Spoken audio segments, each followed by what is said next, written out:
नमस्कार, हल्ला बोल में आपका स्वागत है। मैं हूं निशांत चतुर्वेदी। ये कैसी डिप्लोमेसी है जहां एक तरफ पाकिस्तान से तमाम रिश्तों पर पाबंदी तो दूसरी तरफ गुपचुप अंदाज में रिश्तों के नए तार भी जोड़े जा रहे हैं। भारत के प्रधानमंत्री कहते हैं कि पाकिस्तान को सबक सिखाना जरूरी है।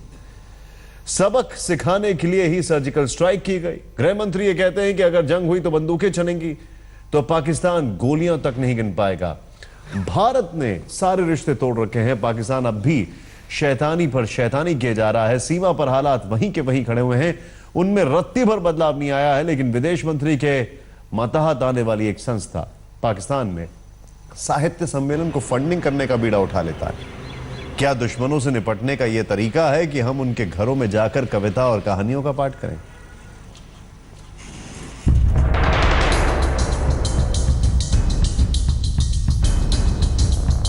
साहित्य की धारा तो कराची में फूटी, लेकिन विवाद का लावा हिंदुस्तान में उबला। कराची साहित्य सम्मेलन में संगीत और साहित्य के सुरों के बीच बड़ा सवाल ये उठा कि पाकिस्तान की सरजमीन पर होने वाले समारोह में भारत की हिस्सेदारी क्यों? खबर ये आई कि कराची लिटरेचर फेस्टिवल की फंडिंग भारतीय सांस्कृतिक संबंध परिषद यानी ICCR ने की है, लेकिन ICCR की तरफ से अब इसका खंडन भी आ गया है। कराची लिटरेरी फेस्टिवल में 4 इंडियन ऑथर गए हैं। ICCR उनको स्पॉन्सर किया है on the request of the our high commission as well as the territorial division. This is a basically soft power promotion of India. खाली हुई 4 ऑथर का जाने का बंदोबस्त किया है, उससे ज्यादा कुछ नहीं किया। ICCR की माने तो भारत की तरफ से 4 लेखक कराची गए, जिनके आने जाने का खर्चा ICCR ने उठाया है। लेकिन सवाल दूसरे नजरिए से उठ रहे हैं। ये पूछा जा रहा है कि जब केंद्र सरकार आतंकवाद को पाल पोस रहे पाकिस्तान से हर तरह के रिश्ते खत्म करने के पक्ष में है, तो सांस्कृतिक रिश्ते जोड़ने का क्या मतलब निकाला जाए? लेकिन सबसे तीखा सवाल शिवसेना की तरफ से उठाया जा रहा है, जिसकी उम्मीदें मोदी राज में बुरी तरह टूटी हैं। साहित्य और कला की कोई सीमा नहीं होती, ये इंसानियत को समृद्ध करती है, लेकिन असली रोड़ा तो पाकिस्तान है। अगर मोदी सरकार सख्ती की हिमायती है तो उससे रिश्ते जोड़ने का भला क्या तो?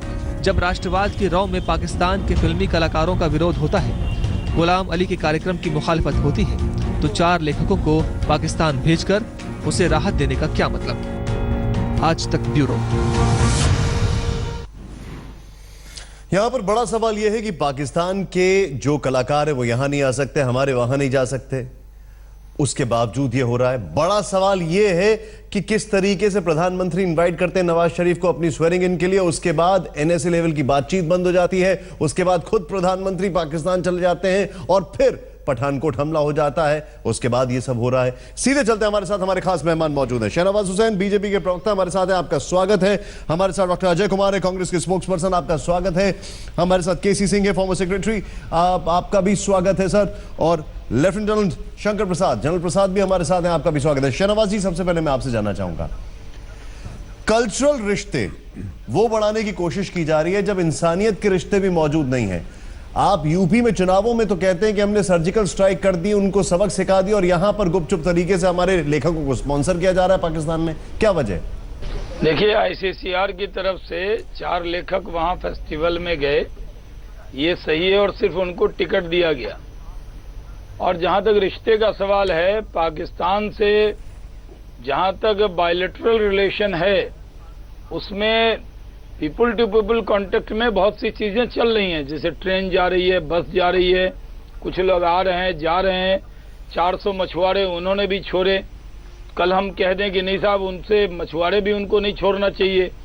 तो ये हमारा प्रोटेस्ट है, और उस फंक्शन में भी जाकर हमारे हाई कमिश्नर गए, और पाकिस्तान और हिंदुस्तान के रिश्ते में ये डबल टॉक टेररिज्म के बारे में पाकिस्तान जब तक करता रहेगा, रिश्ते सामान्य नहीं होंगे, इसको कह कर आए। सर एक मिनट, शहनवाज जी, मैं आपको रोक रहा हूं, एक मिनट रोक रहा हूं। किया गया शहनवाज जी, ये गलत है। शहनवाज जी, एक मिनट, 4 साहित्यकार को वहां से अगर आपने जो डायरेक्टर है ICCR के डायरेक्टर का बयान सुना हो आपने, ICCR के जो डायरेक्टर है उन्होंने ये कहा कि on the request of high commission of India, number 1। Number 2, जो आप कह रहे हैं कि पीपल टू पीपल कॉन्टैक्ट, तो ये डबल स्टैंडर्ड्स हमारी तरफ से नहीं है। आप क्या इस कंफ्यूजन में नहीं है कि सबक सिखाएं या बात करें? टीच देम अ लेसन और वी मस्ट टॉक, आप इस कंफ्यूजन में दिख रहे हैं? हाँ, कोई कोई नहीं है। कल भी हमने पाकिस्तानी आतंकी मार गिराए हैं। हमारी सख्ती वही है। पाकिस्तान से जिस भाषा में बात करनी हम कर रहे हैं, लेकिन पहले इस तरह का बयान करने वाले लोग तो ये भी कहते हैं कि ट्रेन रोक दीजिए, तो बस रोक दीजिए, तो वहां से एम्बेसी बंद हो जाए। तो वहां पर एक हमारे तरफ से इसको स्पॉन्सर नहीं किया गया, बल्कि सर वहाँ एक हाई सेकंड, मैं कमिश्नर आपको भी रोक गए रहा हूं। थे। हमारे सारे और मेहमान जो ये डिस्कशन उनके ओपन हो गया है। हमने शहनवाज जी ने जो चार कहा लोगों को है, टिकट दिया है। जनरल प्रसाद सबसे पहले आपका रिएक्शन जो ये कह रहे हैं उस पर। मुझे इनको ये सुनते हुए बड़ा आश्चर्य हो रहा है कि ये इस चीज को डिफेंड कर रहे हैं। ये इस समय ये बात है कि इसको डिफेंस करने की कोई गुंजाइश ही नहीं है। देखिए, अभी हमने सार्क समिट को बॉयकॉट किया, हमारे साथ काफी देशों ने इसको बॉयकॉट किया। हमने पाकिस्तान को इनवाइट किया स्पीकर समिट के लिए, उन्होंने हमारा इनवाइट निकार कर दिया, रिजेक्ट कर दिया। यूनाइटेड स्टेट्स 2 टेररिस्ट को हाउस अरेस्ट में रखे हुए है और उसके बरखिलाफ एक्शन करने को कह रही है। हम उसका कोई फायदा उठाने के लिए तैयार नहीं है। हम विश्व में कहते हैं कि हम पाकिस्तान को आइसोलेट करेंगे, ये आइसोलेट का अच्छा तरीका है। कल इन्होंने कहा कि हमने पाकिस्तान के 4 मिलिटेंट गिराए। मुझे बड़ा दुख होता है, इन्होंने ये नहीं कहा कि इंडियन आर्मी के 2 व्यक्ति मारे गए। क्या 2 व्यक्ति ज्यादा जरूरी नहीं है उन मिलिटेंट से? शर्म आनी चाहिए इस बात को कहते हुए कि 4 मिलिटेंट मार दिए। अरे भाई, हमारे जवान मारे गए उसका तो आपने जिक्र तक नहीं किया। हमारे सिविलियंस इंजर हुए उसका तो जिक्र तक नहीं किया। हमारा एक पुलिसमैन इंजर हुआ उसका तो जिक्र तक नहीं किया। ये क्या राजनीति जवान शहीद हुए, लेकिन उनके मेरी समझ में ये नहीं आता कि अगर एक गलत काम हुआ है तो उसको डिफेंस कैसे कर रहे हैं आप क्या कह रहे हैं भाई साहब? आप तो समझदार आदमी हैं। देखिए, इसमें कोई हमारे उनके कई उनके साहित्यकार आते हैं, कई हमारे जाते हैं। हमारी फिल्में उनकी यहाँ ओपन हुई है। सर, लेकिन जहाँ पर नहीं, मैंने उनको देखिए, हमारे भी जवान शहीद हुए, उसका भी दुख है। चलिए, मैं आपकी जुबान में आपसे सवाल पूछ रहा हूं। निशांतियों के बीच में पूरी बात सर, मुझे आप बोलने देते तब मैं बोलता। आपने पूरी बात बीच में ही आपने जनरल चौधरी को ले आए। एक मिनट सर, मैं तो आपको कह रहा था कि उनके लोग हमने मार गिराए, हमारे भी जवान शहीद हुए। और दूसरी बात, अगर आप बोलने नहीं देंगे तो फिर कहेंगे ये नहीं कहा। बताइए।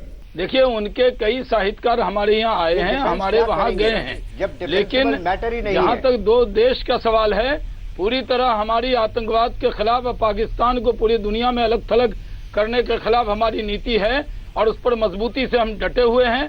पाकिस्तान को पूरे दुनिया में हमने आइसोलेट किया है और हम उसको कर रहे हैं। नहीं किया सर कई साहित्यकार यहाँ आ रहे हैं, कई साहित्यकार यहाँ से गए। अपने साहित्यकार लिटरेचर फेस्टिवल में भेज दिए हैं, आप इसलिए उसको डिफेंड कर रहे हैं। नहीं सर, आप बार-बार एक ही चीज को रिपीट कर रहे हैं शहनवाज जी, आप बार-बार रिपीट कर रहे हैं। आप रिपीट कर रहे हैं एक ही चीज को। ये है कि मुझे बात दिक्कत की नहीं है, बात ये है कि आप रिपीटेटिव हो रहे हैं। आप मुझे जवाब पूरा करने दें, आप मुझे जवाब पूरा करने दें। सर, अच्छी तरीके से सब देख रहे हैं। 9 मिनट हो चुके हैं हमारे शो को शुरू हुए, सबसे ज्यादा आप ही बोल रहे हैं। अब जो आप चाहें वो बोलूं। नहीं, मैं ये बोल रहा हूं कि आप बार बार रिपीट कर रहे हैं एक ही चीज को। आप सबसे ज्यादा बोले हैं, आप एंकर हो गए सबसे ज्यादा। सर, मैं थोड़ा आगे बढ़ूंगा, मैं इस बहस में नहीं पढ़ना चाहता। केसी सिंह जी, आपका रिएक्शन इस पर। आप मेरे से मत पूछिए सवाल। फिर देखिए, सरकार की मुश्किल क्या है कि वो अपने तीखे बयान देते आए हैं और उसी के फिर शिकार हो जाते हैं। अब ये तो हो नहीं सकता कि किसी पाकिस्तान जैसे देश के साथ आप सारी खिड़कियां दरवाजे बंद कर दें, लेकिन अगर आप ऐसा तीखा बयान देंगे कि अब हम बिल्कुल आर-तार, हर एक हमले के बाद आप कहेंगे हम आर-तार की लड़ाई लड़ेंगे, तो फिर उसके बाद उससे वापस मुड़ना मुश्किल हो जाता है। जब भी आप मुड़ेंगे तो उस पर विचार होगा, डिबेट होगी, सब सवाल पूछेंगे कि आप क्यों कर रहे हैं। लेकिन जो ये कर रहे हैं वो एक तरह से टेस्ट कर रहे हैं, क्योंकि ये मंत्रालय से पूछ के किया गया है। जैसे डीजी आईसीसीआर ने कहा, ये कोई गलती का डिसीजन नहीं है। तो इन्होंने देखा है कि हाफिज सईद को उन्होंने अरेस्ट किया है, उनकी सरकार थोड़ी आगे से तकड़ी है, उनके आर्मी चीफ मॉडरेट तरीके से कुछ हमारे साथ पेश आ रहे हैं, एलओसी पे बर्फ पड़ गई है, उतनी गर्माई नहीं है और तोपें नहीं चल रही। तो ये एक टेस्ट करने का तरीका है और शायद सरकार ये भी देख रही है यूपी की इलेक्शन 9 मार्च को खत्म हो जाएगी, उसके बाद रवैया और होगा, तो उसकी कुछ तैयारी कर रहे हैं कि फिर टेस्ट करके देखें कि क्या पाकिस्तान की सरकार कुछ आगे कदम लेने को तैयार है कि नहीं आतंकवाद के बारे में। इसमें कोई गलती नहीं है, लेकिन ये गलत इसलिए लगता है क्योंकि बीजेपी अपना रुख इतना कर लेती है कि हम इसके बाद कभी नहीं करेंगे। तो वैसे तो डिप्लोमेसी नहीं चलेगी। अच्छा, मतलब आप ये कह रहे हैं कि बहुत स्ट्रांग स्टैंड लेने की जरूरत नहीं है। डॉक्टर अजय कुमार, आपका रिएक्शन खासकर ये देखते हुए जो अभी शहनवाज हुसैन साहब बोल रहे थे। देखिए निशांत जी, शहनवाज जी एक परिपक्व नेता है, मैं उनको सम्मान करता हूं, परंतु जो है जिस तरह से भारतीय जनता पार्टी की जो बयानबाजी होती है, पहले आपने सुना होगा यूपी और अनेक प्रदेश में जो चुनाव हो रहे हैं उसके दृष्टिकोण से इन्होंने एक बड़ा बड़ा बयान दे दिया कि पाकिस्तान के साथ हम बात नहीं करेंगे, हम तय करेंगे कब बात करने के समय। और आप देख लीजिए पीछे से जो जिस तरह से कंबल ओढ़ करके ये घी पीते हैं, ये लगातार इनकी जो सरकार की जो रवैया रहा है, इस देश के जनता को गुमराह करना, गलत फहमी में रखना। हाल में इन्होंने एक अखबार में जो सरकार के न्यूज लीक हुआ था कि दाऊद इब्राहिम के 15,000 करोड़ के संपत्ति को जब्त किया, वाहवाही लूटने की कोशिश की। जानकारी प्राप्त करने पर वो भी झूठा साबित हो गया। प्रधानमंत्री जी बोलते हैं कि हम ऐसे बम बना रहे हैं जो जिस तरह से जाके 150 किलोमीटर पर जो भी हमला करेगा देश जो है उसके लिए सक्षम हो गया है। वो कार्यक्रम 2006 से चल रहा था। इस पिछले एक साल में जब से मोदी सरकार आई है, कम से कम 185 सुरक्षा बल के जवानों शहीद हो चुके हैं। 200% जो है कश्मीर में घुसपैठी की जो है प्रतिशत बढ़ गई है, घुसपैठी की संख्या में। लगातार देश असुरक्षित हो रहे हैं, बड़ बोलेपन के चलते हुए ये सरकार। और सबसे चिंता की विषय क्या है जी, कि ये देश को गुमराह करते हैं लगातार। सर मैं आपको रोकूंगा, मैं आपको पीछे से जो कार्रवाई हो रही है इसमें जो है। डॉक्टर अजय कुमार, मैं आपके पास वापस आ रहा हूँ, मेरे लिए ब्रेक लेना जरूरी है, मैं आपके पास वापस आ रहा हूँ और शहनवाज जी का जवाब भी लूंगा, लेकिन सब कुछ इतना क्लीन और क्लियर नहीं है। ब्रेक के बाद आपका एक बार फिर स्वागत है। अजय जी, मैं आपसे जानना चाहूंगा, अजय कुमार जी, आप अभी बात कर रहे थे, आपका जब सरकार थी, कांग्रेस की जब सरकार की, तो बाकायदा पाकिस्तान और भारत के बीच में जॉइंट एंटी टेरर मैकेनिज्म था। उसके बावजूद भी 2006 होता है, 2008 होता है। अगर पॉलिसी, फॉरेन पॉलिसी की बात की जाए तो आपको लगता नहीं है कि पाकिस्तान को लेकर इस देश की फॉरेन पॉलिसी में एक कंटिन्यूअस फ्लॉ चलता चला आ रहा है? देखिए निशांत जी, किसी भी सरकार को पहले तो पारदर्शिता होनी चाहिए देश के नागरिक के साथ। हमारा सबसे बड़ा जो है संकट क्या वर्तमान भारतीय जनता पार्टी का सरकार है कि जिस तरह से जनता को गुमराह करके फरेब के माध्यम से, झूठ के माध्यम से बड़े बड़े भाषण देते, गृह मंत्री देते हैं, प्रधानमंत्री जी देते हैं, और देश के लोगों को जिस तरह से गुमराह करे, वो चिंता की विषय। अब अगर कांग्रेस पार्टी ने मान लीजिएगा कि किसी भी चीज में, और मैं आपको स्पष्ट रूप से उदाहरण देना चाहता हूं, 2000 के जैसे केसी सिंह साहब ने ठीक कहा है और जनरल चौधरी ने कहा था कि केसी सिंह साहब ने ठीक कहा कि आपको जो किसी न किसी तरह से पड़ोसी में जो संपर्क होगा, कम से कम देश के जनता को तो झूठ मत बोलिए, ये बोलिएगा ये हो रही है। अब जो है शहनवाज जी आकर उसकी जो सफाई दे रहे हैं वो अपनी जगह पर है। दूसरी जो सबसे महत्वपूर्ण चीज है कि 56 इंच की छाती कौन दिखा रहा है? लाल आंख कौन दिखा रहा है? पाकिस्तान दिखा रहे हैं। शहनवाज जी, आपका जवाब दो चीजें, आप जनता को बरगला रहे हैं एक, और दूसरा आपका जो जवाब चाहते हैं वो कि कंबल पहन के आप घी पीते हैं, कांग्रेस ने आरोप लगाया। ब्रेक के बाद सीधे आपका जवाब शहनवाज जी। हमने शो की शुरुआत की थी ये कहते हुए शहनवाज जी से कि एक तरफ आप चुनावों के माहौल में बोलते हैं कि हम ये जवाब देंगे, हम वो जवाब दे रहे हैं, और दूसरी तरफ आप साहित्यकारों को स्पॉन्सर करके भेज रहे हैं। चुनावों के माहौल में क्या कुछ कहा देश के गृह मंत्री ने, देश के प्रधानमंत्री ने, आइए देखते हैं। और जब हमारी फौज ने सर्जिकल स्ट्राइक की, दुनिया के बड़े बड़े देश अभी अध्ययन कर रहे हैं ये कैसे हुआ। इतना बड़ा ऑपरेशन, और पाकिस्तान की धरती पर जाकर के पाई पाई का हिसाब चुकता कर दिया, पाई पाई का हिसाब। देश की सेना दुर्बल नहीं है, देश की सेना दुर्बल नहीं है। अगर फैसले मजबूत होंगे तो देश की सेना पराक्रम दिखा सकती है। ये हमने सर्जिकल स्ट्राइक में देखा। भारत किसी को छेड़ता नहीं है, लेकिन जो भारत को छेड़ता है उसे भारत छोड़ता नहीं है। यह संदेश देने में हमें कामयाबी है। पहली गोली हमारा पड़ोसी है पाकिस्तान, उस पर नहीं करनी चाहिए, लेकिन अगर पाकिस्तान की तरफ से भी कोई गोली चलती है तो भारत की गोलियों को गिना नहीं जाना चाहिए। शहनवाज जी, प्रधानमंत्री कहते हैं देश की सेना का पराक्रम, गृह मंत्री कहते हैं कि भारत किसी को छेड़ता नहीं है, और अगर छेड़ता है और अगर भारत को कोई छेड़ता है तो उसे छोड़ता नहीं है। आपने इतना लंबा बयान दिया, आपने मेरे ऊपर कई आरोप लगाए कि मैंने आपको बोलने नहीं दिया, लेकिन आपने कहीं पे भी पिछले साल करीब 80 से ज्यादा हमारे जवान शहीद हुए, आपने जिक्र नहीं किया। अभी कल 2 जवान शहीद हुए, उसका आपने जिक्र नहीं किया, और ऊपर से हम कल्चरल उनके साथ आदान प्रदान कर रहे हैं। कैसे चलेगा ये सब, बताइए।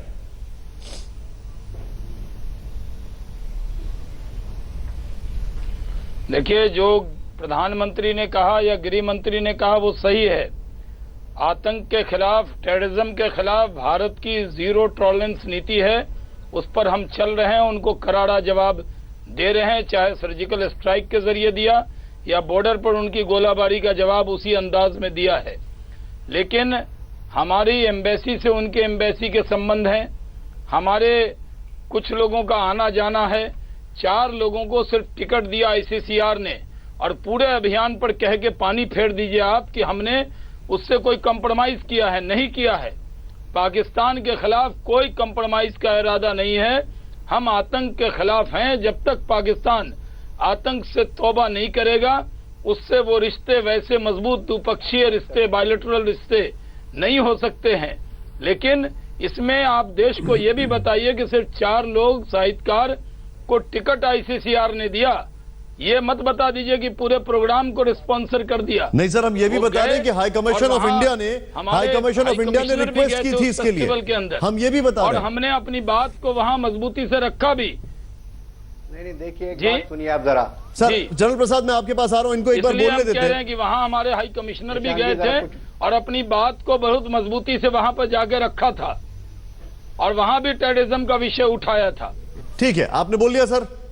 अब जनरल प्रसाद, और मैं यहां पर 2 लोग ऐसे हैं जिनका पॉलिटिकल पार्टी से कोई ताल्लुक नहीं है। केसी सिंह हमारे साथ, जनरल प्रसाद हमारे साथ हैं, एक आर्मी और एक फॉरेन अफेयर्स के रहे हैं। सर, मैं आपसे एक चीज जानना चाहूंगा जनरल प्रसाद, अभी ये जो बोल रहे हैं, ये कह रहे हैं कि हमारा कोई सॉफ्ट नीति नहीं है, हमने जो कुछ भी किया उससे जो हम अभी तक करते हैं उसमें कोई पानी नहीं फिरता।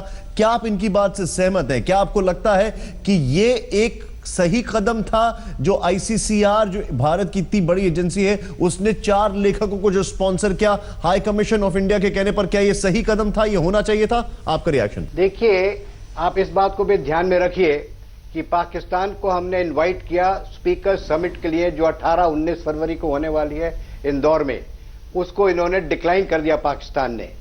हम 10, 11, 12 तारीख को उनके फंक्शन में गए हैं, उन्होंने 18-19 का जो इनवाइट है उसको रिजेक्ट कर दिया। एब्सोल्युटली। यहाँ पर आर्टिस्ट का आना जाना बंद है, यहाँ पर वीजास के ऊपर निगरानी है और रिस्ट्रिक्शन है। देखिए, अगर ये 4 व्यक्ति गए हैं अपने खर्चे पे जाते एज इंडिविजुअल कैपेसिटी, तो मुझे इतनी आपत्ति नहीं होती। आपत्ति फिर भी होती, लेकिन इतनी आपत्ति नहीं होती। आपने सरकारी खर्चे से, चाहे स्पॉन्सर 100 रुपए का स्पॉन्सर हो या 1 करोड़ का स्पॉन्सर हो, स्पॉन्सर है। आपने 4 व्यक्ति सरकार की तरफ से स्पॉन्सर किए, इसका मतलब वो सरकार के नुमाइंदे हैं। अगर आप किसी 4 व्यक्ति इंडिविजुअल कैपेसिटी पे जाते हैं तो शायद इतनी आपत्ति नहीं होती।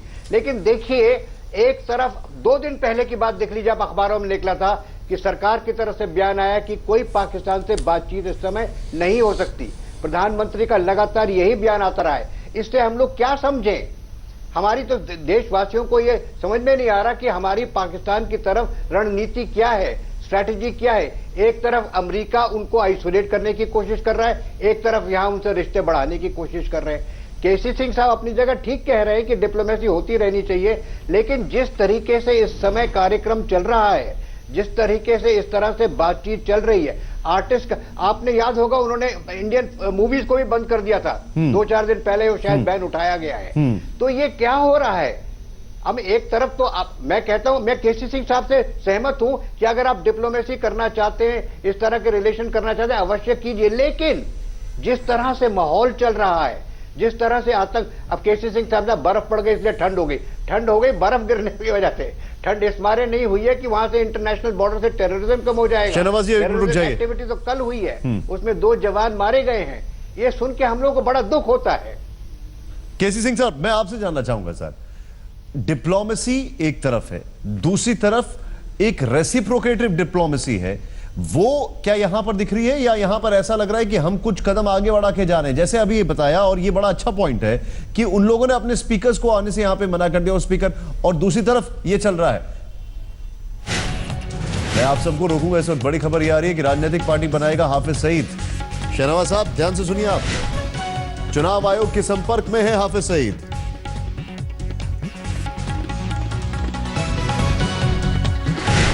कानूनी सलाह मशवरा ले रहा है हाफिज सईद, और कहने के लिए हाउस अरेस्ट है। राजनीतिक पार्टी बनाएगा हाफिज सईद, यह इस वक्त की बड़ी खबर।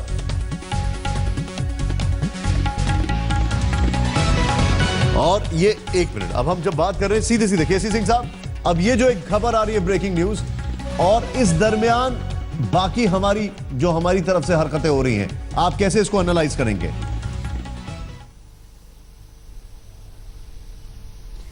देखिए, सख्ताई रखनी चाहिए, सख्ताई सरकार कर रही ठीक है, लेकिन उसको जब आप भड़काऊ प्रचार में ले आते हैं फिर आपको पीछे हटना मुश्किल होता है, क्योंकि ये तो हो नहीं सकता कि सारा टाइम भड़काऊ प्रचार ही चलता रहे। तो इसमें यह है कि आप टेस्ट करके भी देखिए कि उसका कोई असर हुआ है कि नहीं पाकिस्तान के ऊपर। कुछ असर होता नजर आ रहा है।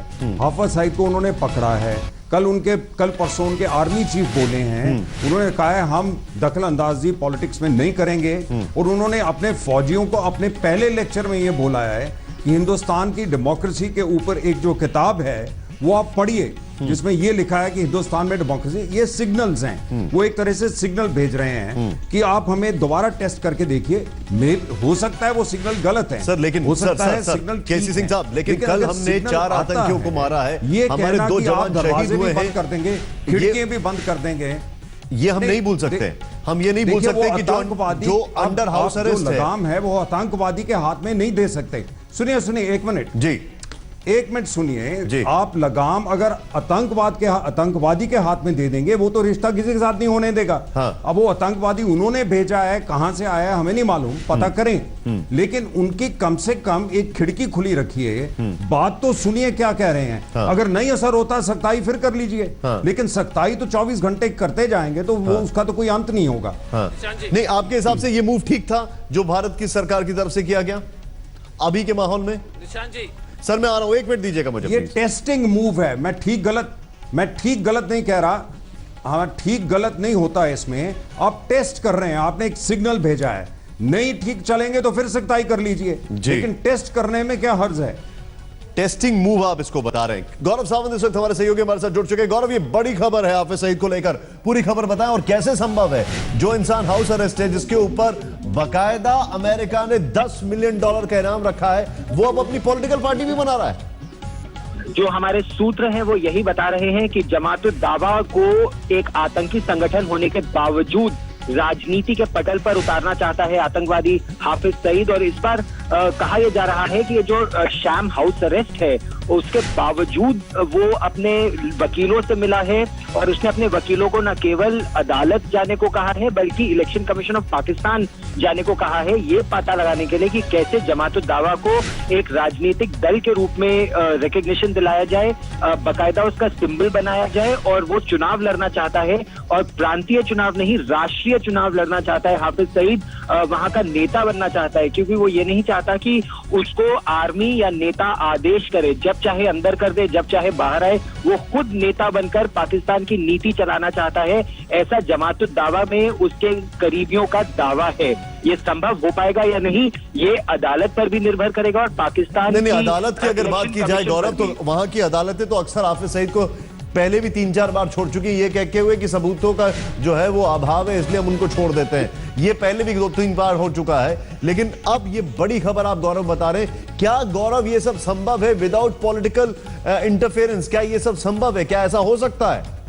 वहां की सेना के आदेश के बिना ये संभव नहीं हो सकता। Precisely. और जब वहां की जो इंटर सर्विसेज इंटेलिजेंस है, ISI है, और हमारे सूत्र यही बता रहे हैं कि ये ISI के इशारों पर ही हो रहा है, क्योंकि नवाज शरीफ अपनी तरफ से नकेल कसने का प्रयास कर रहे हैं पाकिस्तान की सेना पर। उनके लिए कठिन है, लेकिन प्रयास वो कर रहे हैं। डोनाल्ड ट्रंप के आने के बाद उनको ऐसा लग रहा है कि अमेरिका पाकिस्तान की ISI और आर्मी पर नकेल कसेगा और इसीलिए नवाज शरीफ को और वहां के राजनीतिक दलों को अपनी जगह दिखाने के लिए ISI अब ये कोशिश में है कि हाफिज सईद एक नेता बन जाए, ताकि अगर वो सिविलियन एस्टैब्लिशमेंट की भी बात करें। गौरव, मैं रोक रहा हूं यहां पर, मैं वापस आ रहा हूं शहनवाज साहब आपके पास, और मेरा सवाल यह है कि क्या अभी भी आप पाकिस्तान पर यकीन करेंगे? देखिए, हाफिज सईद आतंकी है, उसको ISI पाल पोस कर रखती है, वो राजनीतिक पार्टी का और ISI का अंग है, वो उसका मखौटा है। अब वो कुछ भी बना ले, हाफिज सईद दुनिया का जाना माना आतंकी है, उसको भारत के हवाले करना चाहिए। पार्टी वार्टी क्या बनाएगा वो? सर बहुत बहुत शुक्रिया हमसे बातचीत करने के लिए, लेकिन आपने ऐसा कुछ भी नहीं बताया इसमें जो कि लगेगा कि फर्क है, लेकिन हम फिर भी उनसे कल्चरल रिलेशन कर रहे हैं। कहते हैं दूध का जला छाछ भी फूक फूक के पीता है, यहां तो हम छाछ से जले हुए फिर भी कुछ नहीं हो रहा है। वक्त एक ब्रेक का। बड़ी खबर यह है कि हाफिज सईद अब अपना राजनीतिक दल बनाने जा रहा है, ऐसी खबरें आ रही हैं।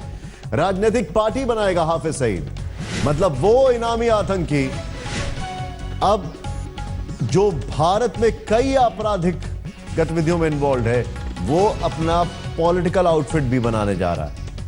वक्त एक ब्रेक का, आप देखते रहिए आज तक।